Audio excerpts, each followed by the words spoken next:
So, where did all this keeping secret stuff come from? And then now people are dropping these secrets. I'm like, what the heck? What just happened here?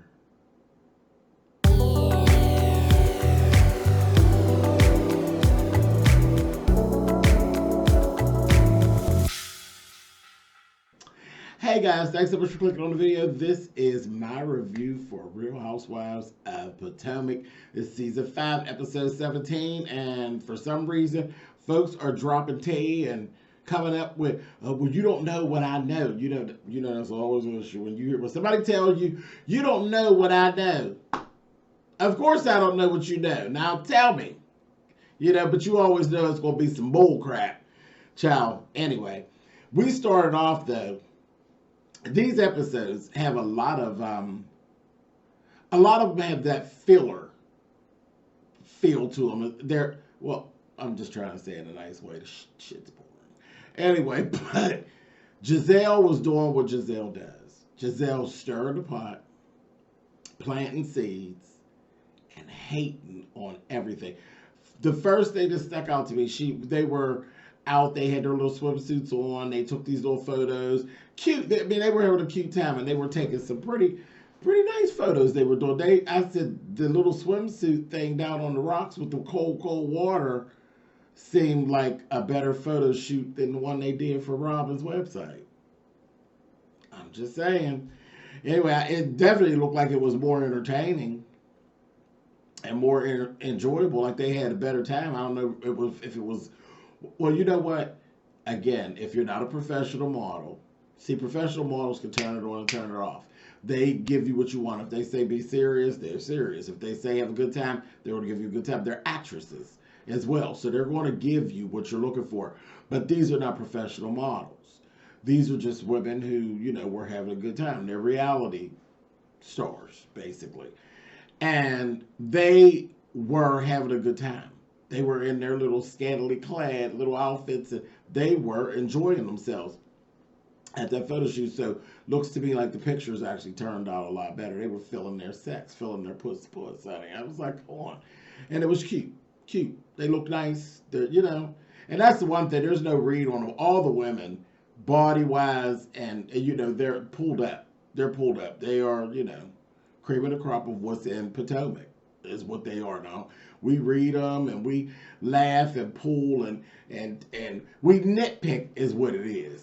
Because there's not one woman on here who is horrible or anything like that. There's, these are good-looking women, with stuff going on. That's where you go. When you patty. We go on there, we're patty, you be nitpicking at the little stuff. But no, ain't none of them no average run-of-the-mill chicks. They're bad chicks in their own right, their own right.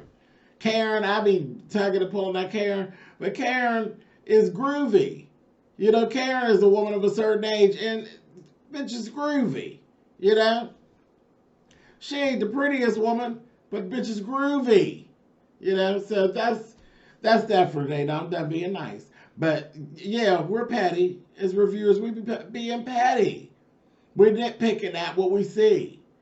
Nitpicking at it. They already acted a damn fool. And then we get down here and nitpick. And that's the fun. It's fun. It ain't no real big deal. It just is what it is. Now, with some of these little subjects and some of these little things they be doing, some of that is serious. Where it's like, I would never do that kind of thing in my life. When it comes to like personality traits. But as far as like looks and stuff, first of all, they're not picking anybody to do. You don't just get anybody onto a reality show. You don't just run-of-the-mill folks just don't make it. Everybody that you see on a reality show, whatever their age is, whatever their gender is, whatever their background is, there is some sort of an it factor to that person. So that's from that point, you start nitpicking. them. And child, that's part of our it factor as reviewers. We have an it factor for being petty. Now there's the truth of the reviewer, from the reviewer. Now let's move on with petty. Because petty is fun. And that's why we do it. It's fun. That's why I be laughing at the Who are you? Spillitboy TV. Spillitboy TV. That's it. And why do you come back? Because you enjoy the petty. But you know deep down, it is what it is. You know it's all fun. It's fun and it's a key. It's a key. You poke fun. They poking fun at life. Reality stars poke fun at life. Shit's a joke. It's a joke. Anyway, so that's why when ain't no mess going on, the show's boring. All right, that's enough. I'm getting down off my soapbox, but bam it. I'm back. Let's get down to what it is that we do. Let's be petty. So Giselle, her petty ass. Giselle is always a hater. Now here we go with this is the characteristics stuff. Here we go. Giselle hates on everybody. Meanwhile, you got your own things going on, and you take offense when somebody comes at you. But she sat over there, and she was completely hating on Candace's song and talking about the original version of the song. And Candace was like, oh, go ahead and play my song for y'all. And they're like, yeah, girl, get on up and perform it or whatever. Just having fun, you know? And Giselle got to about how horrible the song was. The song was not horrible. The song was not horrible. There's no way you could sit up here and be, yeah, Ashley, yeah, Ashley. Now, Ashley's song is horrible. That is some bebop, boop, bop bullshit. Candace's song and Ashley's song is like night and day. It was never horrible. It was never horrible in its original form. And the remix of Candace's song is actually really, really good. Really good. But Giselle was just being a hater. And then Ashley, did you see Ashley? Baby, the green monster was on her like this. See, there's a whole lot to this Ashley versus Candace thing. There's some jealousy there. Because they come from the same world. You got to remember when you go back to the beginnings of this stuff. First, Ashley was here first. Remember, she was young. She was the young goofball. Now Candace came. Candace is the young goofball now. She sings. Candace sings. She was a pageant queen. Candace was a pageant queen. There is a whole competition going on. There's a pageant that's been going on right up underneath our nose this whole time. And Ashley, for all intents and purposes, you're losing.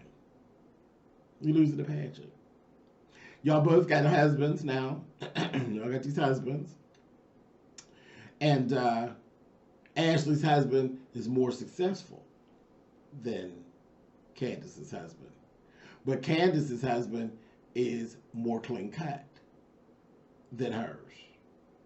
And I'm not even going to say more clean cut because he got some things going on, but he's more socially acceptable than Ashley. Michael is a whole goddamn mess. And he keeps being a mess and being a shit. And all Chris does is come down and be sexy. Chris is desirable. Chris is groovy. Folks like Chris. He's groovy. He good looking. He's young. Michael, old, tired, giving you Crypt Keeper style. Then he funny style. He got all kind of shit going on. All this unexplainable garbage. And he's always in some type of scandal. Your husband's a mess. So there's a lot going on. There's a lot of competition between the two. And like I said, for all intents and purposes, Candace is winning when it comes to them two. The only thing you got separating you now is that you got this baby. And then now that Candace says she ready to have a baby, you like, oh, I'm going to get this bitch. This bitch is not going to just keep stealing my shine. She's just not going to do it. Then she took your little spot with Karen. Child, I was sitting there looking at this like, yeah, there's a whole lot of other underlying stuff going on here as pertains to Ashley and Candace. But she was sitting over there. She was jealous. When the song was playing and stuff, she was jealous of this shit. I don't want to go to the bathroom. And jealous. And you can see it all over. I was like, oh, that's ugly. That's very, very ugly. The other girls was liking the song though. They knew they were picking up on the words. They were vibing to it, jamming. Because it's a bop, child. It is what it is. Moving on. After that, they were sitting there talking, and that daggone Giselle was questioning Candace about her friendship with Karen. And she was planting seeds, is what she was doing. Giselle, girl, you keep it going. You know what your job is, honey. You carry the bone, you plant the seeds. You're very divisive. Very divisive, girl. I was like, what is she doing now? I mean, it should be so blatant with it. You're on camera, literally planting seeds and starting shit. Like, whatever, girl. Somebody got to do it. Somebody got to do it, but you are messy. Of the girls, you are messy. Messy. And you really do sow discord. You do. But you do it on a deep level. And then you try to act real crazy when it just blows up like, huh? No, girl. You a mess. But you messy from way back. Old messy broad. Anyway, moving on. Then they had went to this little dinner, child, and here go Candace sending these boob pictures to Chris. He just laughing at her. And then they go back and they were showing like some footage where Chris was saying, I don't even remember that, where Chris was saying that he wasn't getting enough sex. Candace, what's wrong with you? Like, this is stupid. Shouldn't even be. Like, she says she's been doing more. She's been doing more since he made it known that he felt like he wasn't getting enough. That she been making an effort to do more. I don't understand it. Like, I don't. We're all sitting here.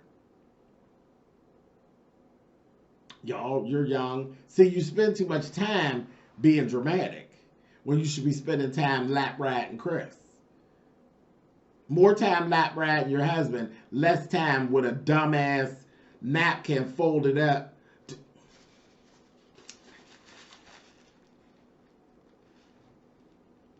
No, girl, more time bouncing up and down on your husband. Trust me. You'll be much happier, honey. And all that crying, girl, gonna make you start losing weight, girl. Go, stop it. Anyway, moving on. But I thought that was pretty funny. She's sitting at the dinner table. They hold up napkins and she's snapping pictures of her boobs sitting on them. And he's sitting up there laughing at her like, what the hell is you doing? I said, Lord have mercy. Anyway, and then that's the other thing. In the States, it's like early in the day. It's evening there. So here you go early in the day. You sending titty pictures.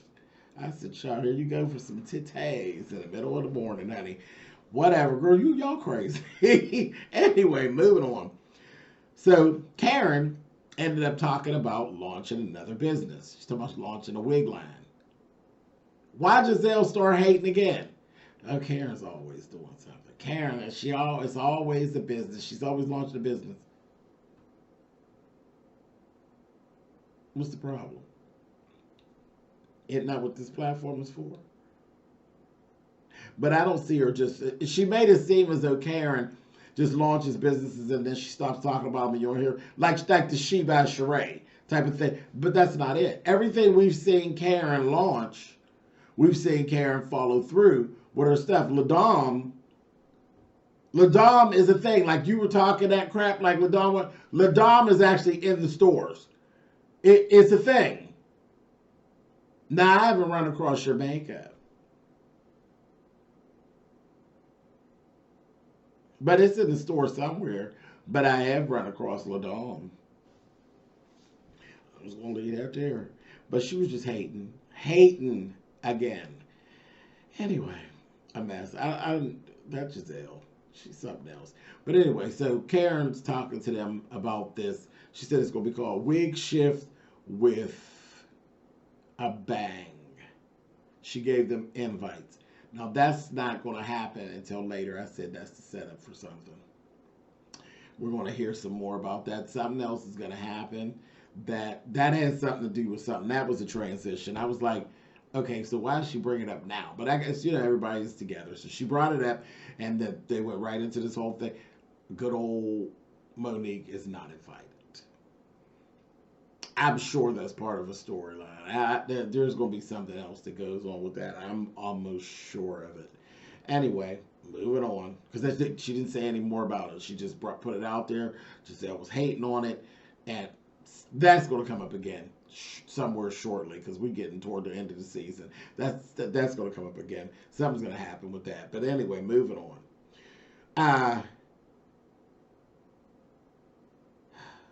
All right. So then they were going to do this whole dominatrix party. I said, now this is going to be interesting. So here we go with this dominatrix party. And everybody was going to wear their little dominatrix outfit. And they were going to do it at a suite. And it's just the girls. Nobody else. I said, are they having strippers and stuff? I said, nah, I can't imagine they would do that. Because it's Potomac, so they're held to a little bit of a higher standard than like over at Real Housewives of Atlanta. See, Candy would have been running it, and there would have been strippers running around, and it'd have been good and fun. But it was just them. And I have to tell you, at that party, Ashley was getting on my nerves. She was really feeling her lesbian fantasy, honey. She's walking around grinding on the girls and carrying on. I was like, girl, you doing a lot. Sit down. And you can see, like, she's been saying that she was having a problem and she wasn't feeling sexy and she wasn't doing all these things. But she was acting, at a point, she was acting up at that party. I was like, girl, rubbing on people and carrying on. And you see the ladies was like, oh, okay, girl. I said, yeah, because y'all know what she gives, honey. Anyway, moving on. So, now listen. They come in. All the girls, I'm going to say this from the door, all the girls had on cute ass boots. Every last one of them had on a fierce black leather or black suede boot. And most of them were tall, but y'all know that is my stuff, honey. I loves me a thigh high or a boot over the neck. A boot will get your life in order. But every last one of them had on a fierce pair of boots. I was like, come on through. Every last one of them. Now, Karen come rolling through. I thought Karen looked sharp. Like, of course, Karen didn't put on, like, negligee. And, you know, it wasn't anything really lingerie-ish. It was cute. She had, like, a leather outfit. It was like, of course, it was Karen. You know it was like lambskin because it was, like, slick and fit. I said, girl, come through, Miss Karen. I thought she looked good. Then she had a little piece of fur in with it. And Karen was done. She was doing it. It was Karen. The hair was looking good, everything. I was like, come on, Karen. Child, Robin decided to tease her. Robin said, girl, you look like Cruella DeVille because her fur was like a two-tone little thing. She told her, yeah, and you look like a whore on the corner. I said, oh, Karen. You know, Karen got these comebacks. I told y'all, Karen ain't for this quick one-liner stuff. She like, she's ready. Like, she's sitting on go. When she said that to Robin, everybody kind of like was like, whoa. And Rob was like, well, isn't that like the point? Not really. It was really about sexy. But yeah, Robin, what you had on wasn't bad. But in conjunction to what Karen had, you did look like a street whore. But of all of them, that Candace turned it. Candace turned it. She had the whole thing with the mask and all that. She turned it. And this the order that I'm going to put them in because it's a whole pageant anyway. Candace is definitely the winner. Candace's outfit was cute. She had the little thong, little panties, and a little butt out with the little skirt, the little tutu teasing skirt, and the lace bra, and the straps. And she was dominatrix out. Bad boot. She was done. She was really done. She did that. So she looked really good. And right behind her, baby, this whole review is like opposite of everything I usually be doing. First runner-up for the pageant was Wendy. Baby, Miss Wendy was together. I don't know what it is. Wendy in all black works for me. It works for me.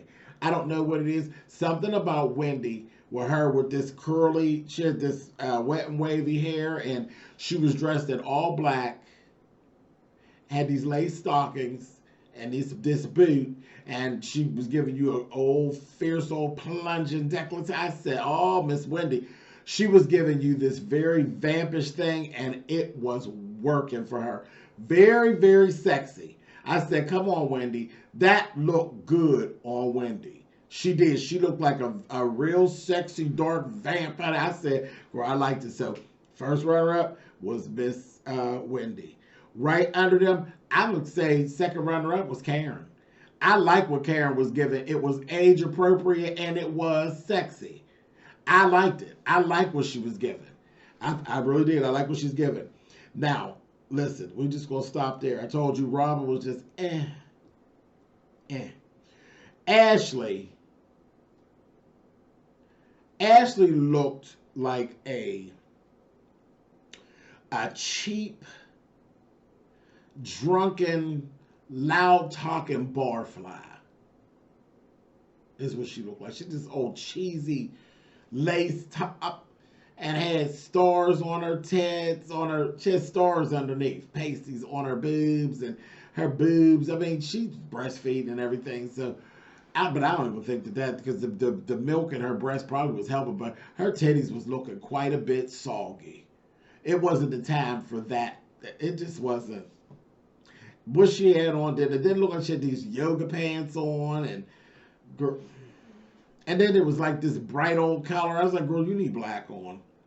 Because nothing's giving sexy. It ain't that her body is bad, but black, something to add some spice to it. We said dominatrix. Why is you in this? It just wasn't cute. It wasn't cute, and it wasn't sexy at all. And her hair was just pulled up on her head. Her and Giselle had the worst hairdos of all of them. Giselle almost got it right. Giselle had a really nice top, a nice bustier on that laced in the back. It was nice. Looked real nice on her. Then the shorts was nice, but them stockings was all balled up. I said, what is wrong with them stockings? She had the stockings and it got she had short shorts on, and the stockings had the panty line showing. I was like, I think that was on purpose, but I think that was on purpose only in Giselle's world, and it was messing up the whole outfit. That was the only thing. She almost got an outfit right. But she had her hair pulled up on a bun on top of her head. That was just her and Ashley, a mess. And Robin wasn't bad. It was just You know, because Robin's short. So Robin could really pull off some looks when she's trying. That was just like Karen said, very common street horror. It really was. I was like, oh, well, whatever. But anyway, fun, you know, the whole outfit thing, fun anyway. So they go ahead and they're doing their little thing. Then, you know, they had to do a little racy questions and stuff. That Karen done went over there. I said, well, you're talking too much again. Now, this whole trip, they've been ragging Karen about this not drinking. She's saying basically she ain't drinking. And they said, girl, that's it. She, about having this ulcer and all that. Just admit that you drank too much last time we was on vacation and you talked too much and you got yourself into some trouble. Well, this time she didn't drink all that much and she still talked herself into a corner. Went up there and told them basically that she ain't gave Ray. She said, my mouth is on retired. Said her mouth is retired. She ain't gave Ray no head in like 2.5 years. And Giselle was like so into this thing and she's like, oh, okay. I mean, who really wants to even visualize Karen sucking off Ray? Nobody. Like, ew.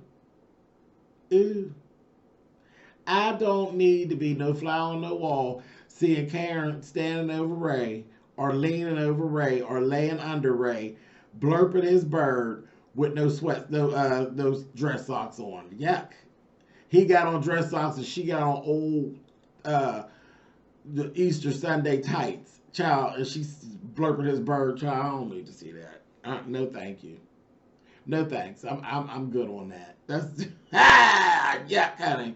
And Giselle, she's like, oh yeah, I just gave some hair right before I came. That's another thing I don't need to see Giselle with a bad hairdo sucking off the pastor. Like, girl, I'd throw a bad boy at her back. Get up from there, honey. Get up. Stop that mess, honey. But she was sitting over there, and then she threw that out. I said, now that's out of order, Giselle. When she said, if you ain't sucking them, then somebody else is. I said, There you go again, being out of order. Being out of order. Now, it's probably true. It's probably true. But, girl, whoever's over there doing that to Ray, whoever's blurping Ray's bird, honey, with them dress socks, God bless you, honey. I guess. Anyway, then Karen was telling the story about this vibrating pillow and how she has this pillow and it's her favorite and she wets it all up, honey. I said, you found out you got an old nasty crunchy pillow around in your house, Karen. That's disgusting. Anyway, moving on, honey. Too much going on over there at the Huger's place, honey. Ashley gets to telling the story about being in Ibiza and how she and Michael picked up a woman. Well, she picked up the woman. Michael was just with it, with his old nasty self. So our lady was dancing and the woman just stuck her hands down her pants and said, well, who? And what kind of shit? That's why they always an issue. Some woman, random, all the way out of the country, just stuck her hand down your pants and fiddled your twiddle. Girl, that's too much. That's a whole mess. Moving on. Moving on. Then we get to the time where Ashley decides to have her moment. She comes to her camera time.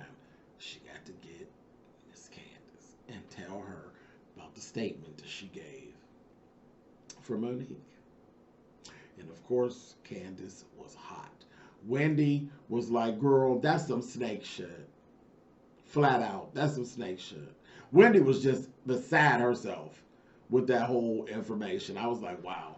And she told her, she said, what do you mean? What do you mean? I said, how is she trying to act like she don't realize? Then Robin was coming in with it. Robin wasn't helping. Robin's like, she's like, it what, girl, like, seriously, you made the statement, now we're even. So you did it out of revenge. You are assassinating her character. Now you're trying to convince her that you ain't do it to hurt her.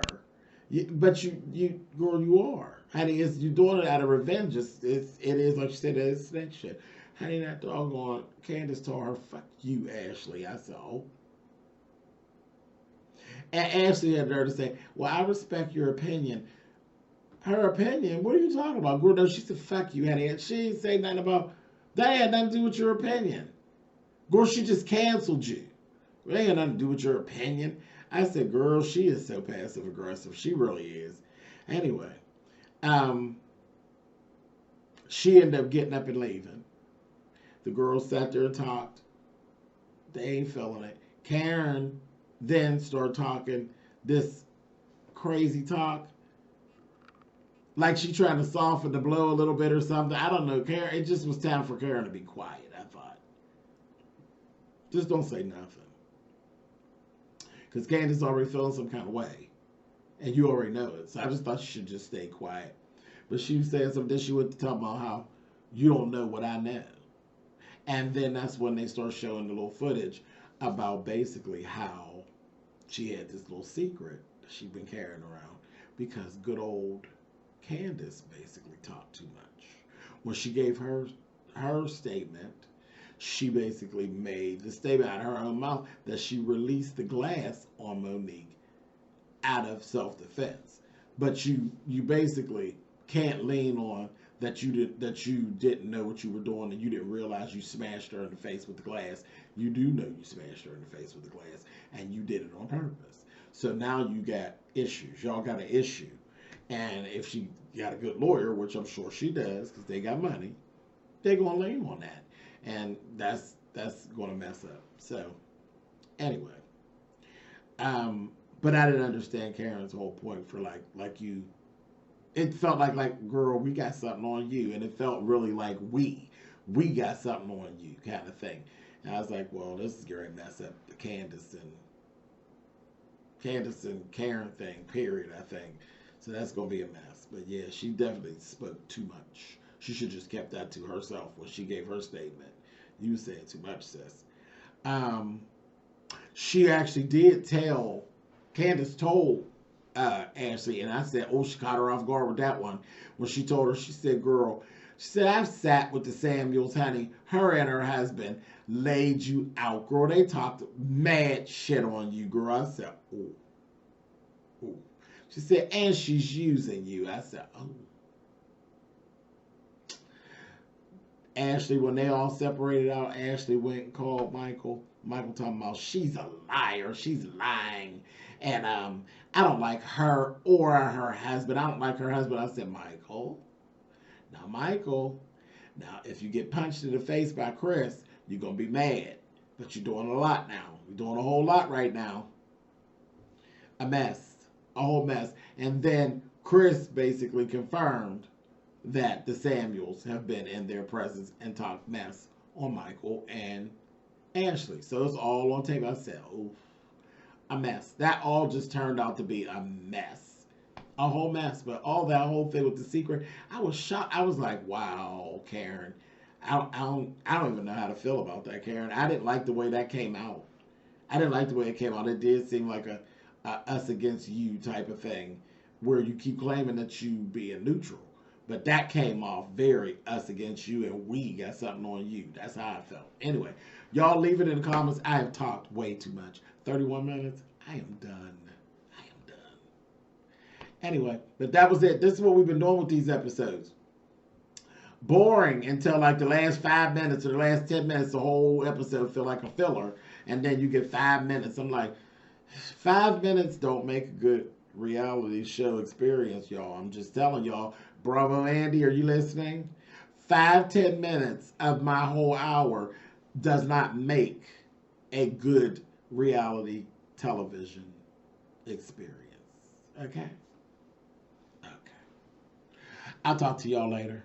Bye.